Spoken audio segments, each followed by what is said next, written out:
play it any louder, then it's getting shut down. My name is Waffles, and I'm a government whistleblower turned political commentator, and this is the last 24 hours in the news. Today is November 2nd, 2025. It is 8:52 p.m. Mountain Standard Time. Here are the top U.S. news highlights for the past 24 hours. Donald Trump publicly declared that the U.S. military could be deployed on the ground in Nigeria or used to carry out airstrikes, citing alleged killing of Christians in Nigeria. Why it matters: this marks a direct threat of military action under Trump's direction without publicly detailed legal justification, implying expansive executive authority abroad, raising questions of due process, sovereignty, and the administration's readiness to bypass conventional constraints. The federal government, via the Department of Defense, has ordered all U.S. states and territories to form quick reaction forces within the National Guard Bureau. Units trained in riot control and ready for rapid deployment by early next year. Why it matters: this institutional policy shift significantly escalates federal military posture domestically, with the administration building a nationwide force capable of domestic deployment, in which many civil rights observers interpret as a creeping militarization of internal security. The Quick Reaction Forces directive is explicitly geared for civil disturbances and urban deployment.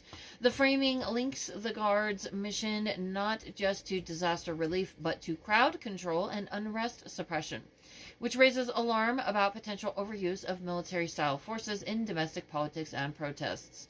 Mobilization risk remains active. The directive signals the administration is shifting default posture from in extremis, e.g. riots, toward anticipatory readiness for domestic unrest.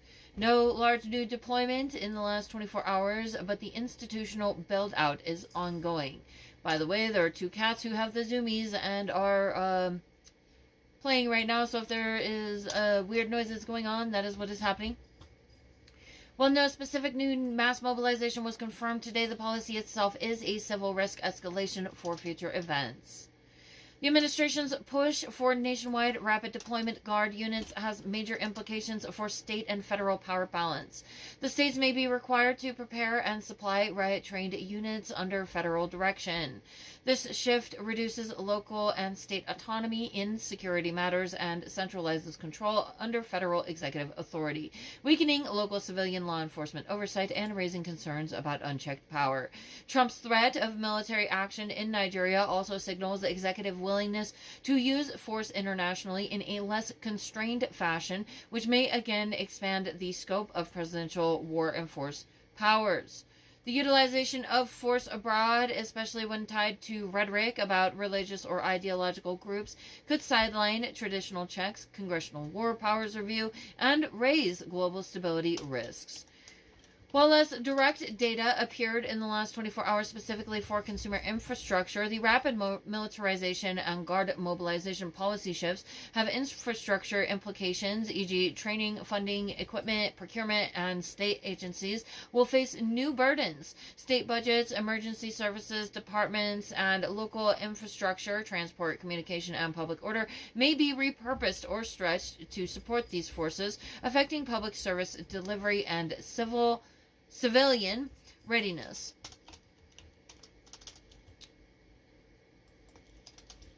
Trump's statement about possible U.S. troops in Nigeria or airstrikes is explicitly it risks diplomatic backlash, undermines Nigerian sovereignty, and may violate international norms or treaties. This action could destabilize the U.S.'s standing in Africa, alarm allies, and increase global risk of escalation and retaliation. Meanwhile, the domestic shift to a militarized posture, Guard Rapid Reaction Forces, has secondary international implications. Nations observing U.S. domestic militarization may reinterpret U.S. policy abroad or use it as precedent. Though not newly filed in the last 24 hours, litigation over Trump's deployments of the military domestically is ongoing and intersects with these new policy steps. These legal tracks remain highly relevant as new institutional policies get codified. The risk of litigation injunctions and constitutional challenges increases. These remain focal areas for accountability. Trump's threat of U.S. troop deployment or airstrikes in Nigeria is a major escalation in foreign military threat posture. The Rapid Deployment Guard Directive domestically signals a sweeping expansion of executive military power in internal affairs. The framing of military force domestically, riot control, and internationally, religious group killings abroad, raises profound questions about misuse of military power, authoritarian-style readiness, and blurring of law enforcement versus military roles. The administration has escalated both its domestic militarization via rapid response guard forces and its international force posture, threats of military action abroad. These actions raise serious concerns about civil rights, federal overreach, both domestic policing and foreign intervention, and the weakening of institutional checks and balances. While infrastructure and consumer as well as public health data were less immediately visible today, the ripple effects of these security shifts will press into those areas soon. The pressing tasks for reporters track how states and localities respond to guard mobilization memos, monitor any illegal filings or injunctions regarding new forces, document any follow-through on the Nigeria threats, and assess how these power shifts affect everyday civil liberties. If you would like to go into further detail surrounding these issues, historic U.S.-China trade agreement announced along with U.S. tariff reductions. The White House released details of a deal reached between Trump and Chinese President Xi Jinping in Busan, South Korea. According to the release, China agreed to purchase more U.S. agricultural products. Soybeans that we were previously trading with Trump before he pissed off China and they stopped buying soybeans. So they're buying soybeans again after Trump pissed them off and they stopped buying soybeans. To be clear, China agreed to purchase the same agricultural products they were purchasing before Trump pissed them off, limit new export controls on rare earth materials, and curb fentanyl precursor chemical shipments. In exchange, the U.S. will cut tariffs on certain Chinese imports. On the surface, this appears to be beneficial to U.S. farmers and opens up a rare earth access for U.S. downstream industry. But given the administration's track record of using trade policy as leverage and subject to last-minute concessions, this deal merits heavy scrutiny. How enforceable are China's commitments? What legal mechanisms ensure compliance? How transparent is the process of tariff reduction? And which U.S. industries bear risk of negative consequences?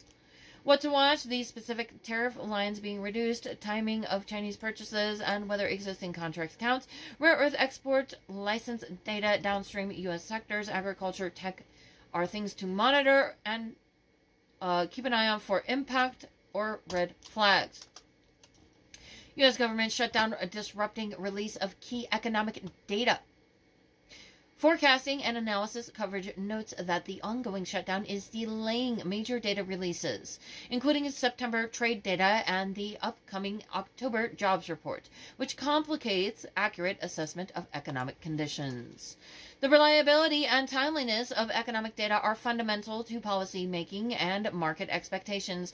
Under the Trump administration, this data delay introduces opacity into the economic picture, which can exacerbate risk for consumers, businesses, and investors. Lack of transparency raises questions about what is being hidden or how policy may be driven by incomplete information. What to watch when the missing data is published and whether revisions are large, whether federal agencies provide alternative data sources, whether shutdown-related delays are used strategically, like to avoid negative headlines. U.S. business activity shows improvement, but sentiment worsens, according to a flash PMI composite indicator. U.S. private sector business activity grew in October. The composite index rose to 54.8. But business sentiment deteriorated, with firms citing demand uncertainty and staffing shortages. The divergence between activity and sentiment suggests that while businesses are currently operating, many are skeptical of future demand, a potential early warning for slower growth. Under the Trump administration's trade policy framework, which has exhibited high volatility and unpredictability, this negative sentiment may reflect firms' concerns about policy risk, tariffs, and supply chain disruption. What to watch: whether sentiment continues to decline, whether employment growth slows further, and whether firms begin to delay investment or hiring decisions. The Trump administration's active role in trade policy, tariffs, deals, export control shifts, carries heavy implications for U.S. consumers through prices, producers through input costs and market access, and geopolitical risk through supply chains and strategic minerals. Transparency concerns: the apparent agreement with China, while announced as a success, may contain hidden concessions or risk-shifting elements, e.g. future tariff reimposition, vague implementation timeframes, or lack of enforceability.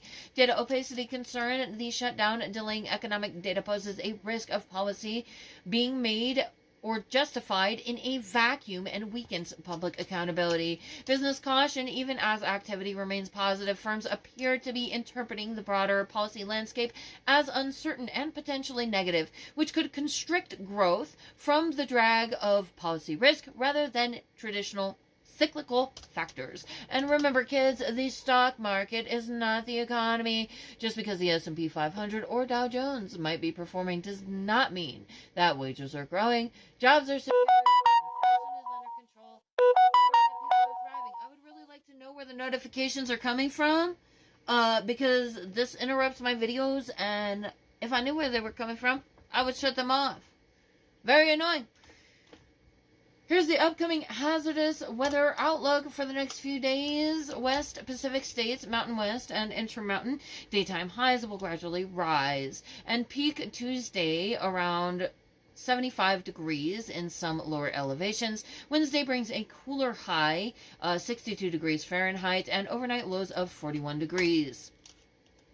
At slightly higher elevations or in mountain valleys, the warm Tuesday may melt snow if present or change snowpack, while Wednesday's cooler shift might cause early freeze in exposed spots.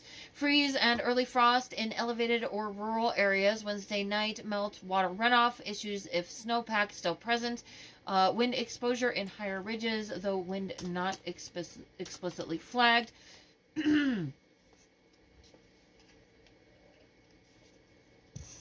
Central U.S. Plains and Midwest conditions are moderate. Highs Monday of 63 degrees. Where is it coming from? Where is it? I think it's on this phone. I don't even know the source of the notification, so I would hope that I just fixed it. I'm assuming it's on this device. Central U.S. Plains and Midwest conditions are moderate. Highs Monday 63 degrees, rising Tuesday upward towards 75 degrees. Then cooling Wednesday at 62 degrees. Overnight lows of 40 degrees are expected. The warm Tuesday may create a false sense of late season warmth. Wednesday's cooler day combined with overnight lows may cause early season frost risk in more vulnerable locations, especially agricultural zones. Frost overnight Wednesday, especially for crops and plants unprotected. Travel early mornings may be chilly. Water pipe risk in rural outdoor systems if overnight temps drop further than forecast. South and southeast, a warmer pattern. Highs near 63 degrees, rising to 75 degrees Tuesday, then cooler to 62 degrees Wednesday. Overnight lows around 40 degrees. Though the region is entering warmer highs, the sharp drop Wednesday night could pose freeze risk for inland or higher elevation southern zones not used to such transitions. Unexpected frost in some inland pockets Wednesday night. Outdoor worker exposure, potential stress of greenhouse or agricultural operations used to milder overnight temps. Northeast and mid-Atlantic, similar pattern. Highs 63 degrees Monday, 75 Tuesday, 62 Wednesday. Overnight lows 40 degrees. The warm mid-period Tuesday may lead to increased thaw and melt if any early snow exists, followed by a reset on Wednesday, though no major snow risk noted. The rapid warm-cool cycle could stress melting and refreeze surfaces. Freeze or slick surfaces early Wednesday and Thursday mornings. Early season cold vulnerability, wind chill impact as cooler air arrives. And here are the top international news highlights for the past 24 hours. Hurricane Melissa devastates Jamaica as Category 5 climate shock warning. The storm made landfall in Jamaica as one of the most powerful ever recorded there, with winds above 180 miles per hour and widespread devastation of infrastructure. This represents a dramatic example of climate change amplified extreme weather in the Caribbean. Large rebuilding costs, migration flows, and pressure on wealthier nations, including the U.S., for disaster financing. Keep an eye on aid coordination announcements, impact on regional ports and supply chains, and whether insurance and funding gaps create humanitarian and economic risk. Xi Jinping asserts regional leadership as the U.S. steps back at APEC. Following the U.S.-China talks, Xi Jinping used the Asia-Pacific Economic Cooperation, APEC, forum to advance China's trade and strategic posture, while the U.S. presence was seen as less dominant. Why it matters: this is a shift in regional leadership dynamics, China taking more visible control in Asia, which may alter supply chains, trade relations, as well as U.S. influence. New trade agreements or regional blocs shifting towards Chinese terms. U.S. diplomatic responses, impacts on U.S. export-dependent industries. Essentially, Donald Trump is putting China in control by pissing off the whole world, since he has tariffed literally half of the countries in the United States, unnecessarily so. And they are turning to China to do trade with. So he is quite literally handing the economic power of the globe over to China. That is what is going on. Human rights concerns ahead of COP30 in Brazil after a deadly policing crackdown. Brazilian officials assured that COP30, the climate summit, events will be safe despite a recent violent police operation in Rio that resulted in dozens of deaths, drawing UN human rights pressure. To be clear, there was 121 people who were killed in an operation that the president had no idea of, did not know about in Brazil. That's what we're talking about. This is the intersection of security, human rights, and a major international gathering. How Brazil handles this may affect international perceptions, climate diplomacy, and the safety of participants.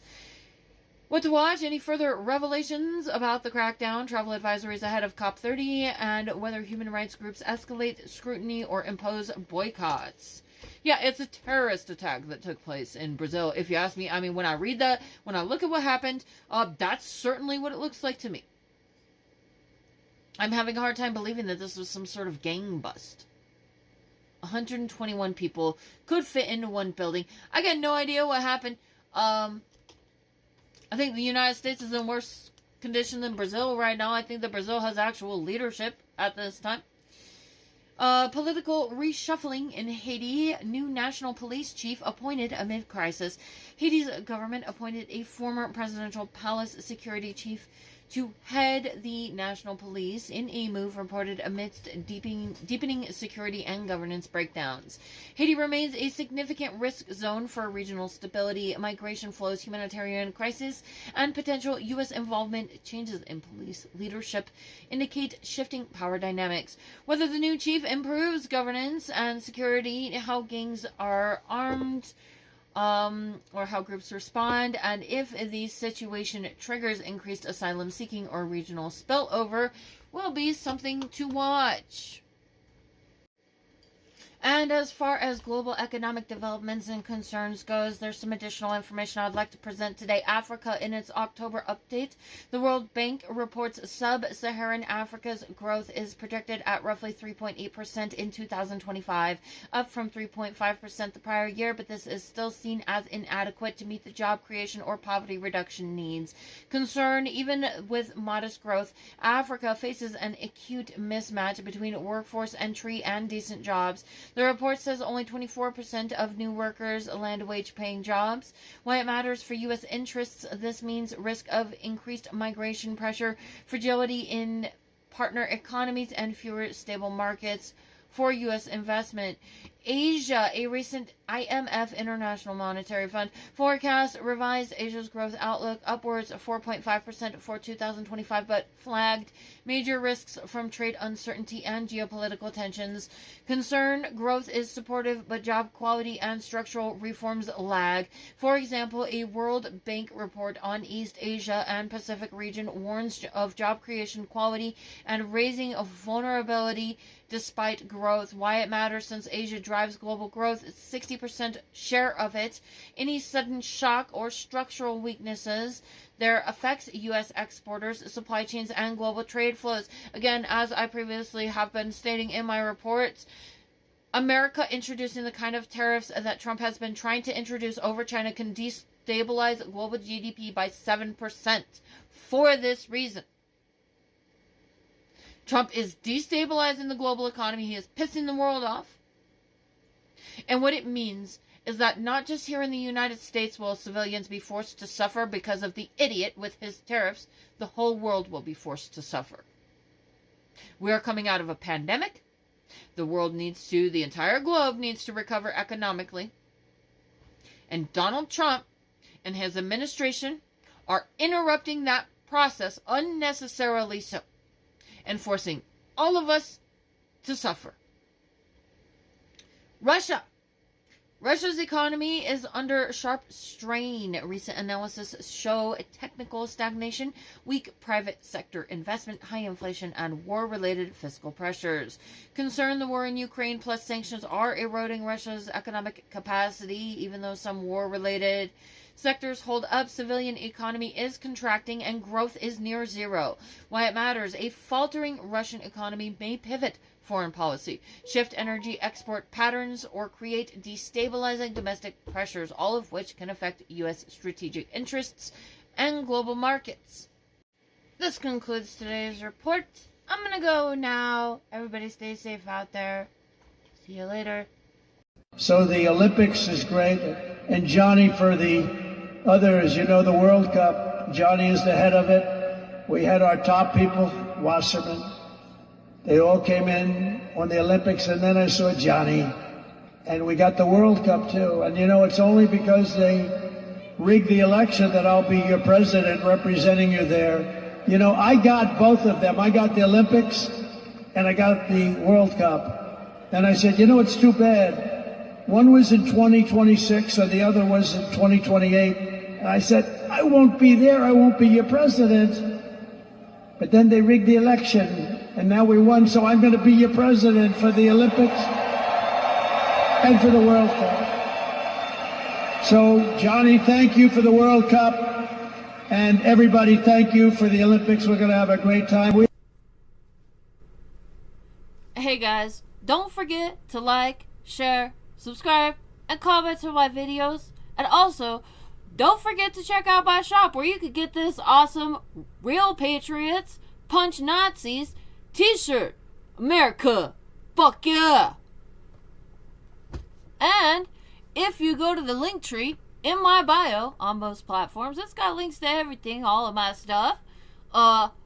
You can find my shop there. I'm on eBay. You can also get this cool Exterminate MAGA sticker, cause MAGA's fucking cockroaches. And fuck MAGA, abolish MAGA, fuck you MAGA.